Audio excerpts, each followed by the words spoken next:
I saw my husband and my sister making smash burgers in my kitchen, but they were using my husband's meat and my sister's buns, if you know what I mean, so now I've lost the two people I cherish the most, and my pride and joy in the same day. I came home from work early and saw my sister's car, thinking maybe she was dropping off some food from her job. But no, I walk in and see my husband and sister screwing in my kitchen. The kitchen I paid for. As soon as I registered what I saw, I got into my car and left. I kept driving, just driving until I found the hotel I'm at now. I don't want to believe it.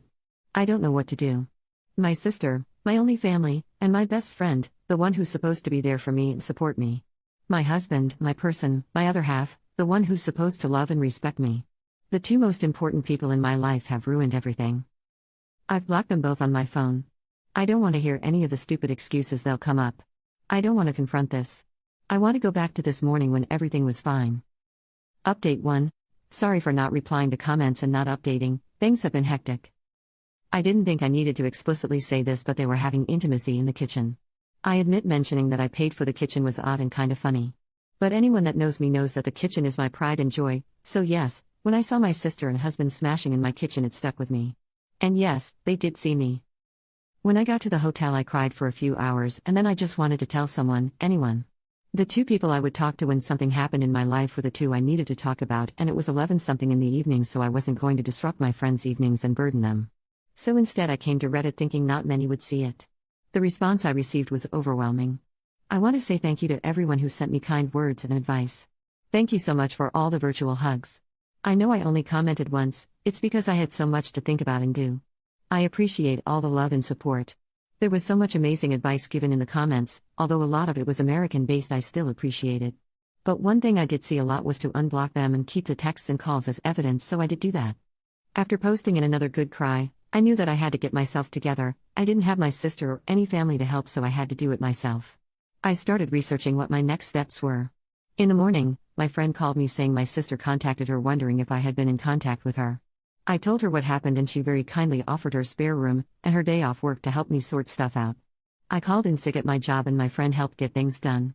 I got in contact with my friend who works at a bank and she helped me start sorting my financials. My friend also found me a lawyer to consult with. After my phone consultation with the lawyer, I was so overwhelmed. I now know why so many women don't divorce their cheating husbands. It's such a lengthy, expensive, and emotionally draining process. I, fortunately, make a stable income and can support myself, and we, fortunately, don't have kids. I have to remember that things aren't going to happen in one day. It will all take time. As for the house, unfortunately, his parents did buy it for us, and to be honest, after what I saw, I don't want it. I will try to get reimbursed for my beloved kitchen, otherwise, it can burn for all I care. This has been super draining, but I knew I had to talk to them. I already knew there was no coming back for my husband, and when I checked his messages, they were exactly what I thought they would say. I'm sorry. It's not what it looks like. We didn't mean for it to happen. Please come home. I love you. Blah blah blah. Just absolute BS. A small part of me thought maybe I could find it in me to forgive my sister, as we only have each other. But after I opened her messages, all hope was lost. She used the same excuses we heard our father use when he cheated on our mother and beat us. She said the same things our mother would say when she would excuse our dad's behavior and also beat us. I spoke to her this morning and asked her to tell me straight up who, what, where, when, and why. She told me back in July when I went on a girls' trip she was at our house and joked to my husband that I would cheat on him on the girls' trip because that's what always happens. He said nah, and they joked about it, but she said he could get even with me, and they ended up doing it once. One time lead to 2 to 3, then to whenever they could do it. There was never any evidence or signs or anything that I was going to or even thinking of cheating. I told her we were done and there is nothing she could do to bring us back together. I later received a call from an unknown number. It was my mother, who I haven't spoken to in 7 years. Turns out my sister has been in contact with her and told her what had happened, and my past mother, the same woman who beat me for breathing wrong, had the audacity to say this is what I get for taking her daughters away from her. It hurts so much. I know things are going to get messier and this is going to be a long few years. I've now lost all my blood relations.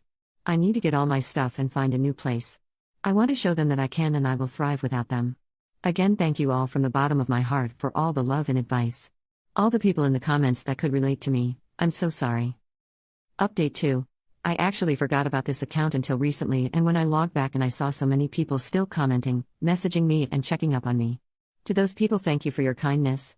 Since so many still ask for an update and I've already shared such a big part of my life, I may as well give a small update. Back in October, my life was in chaos, but I was determined to soldier through it and show them that I can make it without them and succeed. I had to meet with my ex to talk about the house, and he kinda gave up and we decided to sell the house. I was reimbursed for my beloved kitchen. At first, my sister would show up at my job and my friend's house, but once I told her that I would get the police involved, she stopped. I haven't seen her since February. I did hear from my pathetic excuse of a mother again, but that was also shut down, and I have not heard from her since the end of last year. I'm from NZ, so my ex and I have to be living separately for 2 years before we can divorce. Although I want nothing to do with him, I'm not too fussed. 1 year is almost done. I started therapy, which has been healing. I wish I had gone earlier. I have moved into my apartment, and I was promoted at work. I have also gone on 2 girl trips and had some extra fun these times as I was a single woman. And I've also just started seeing someone. He has been very kind. Thank you all again for your kindness.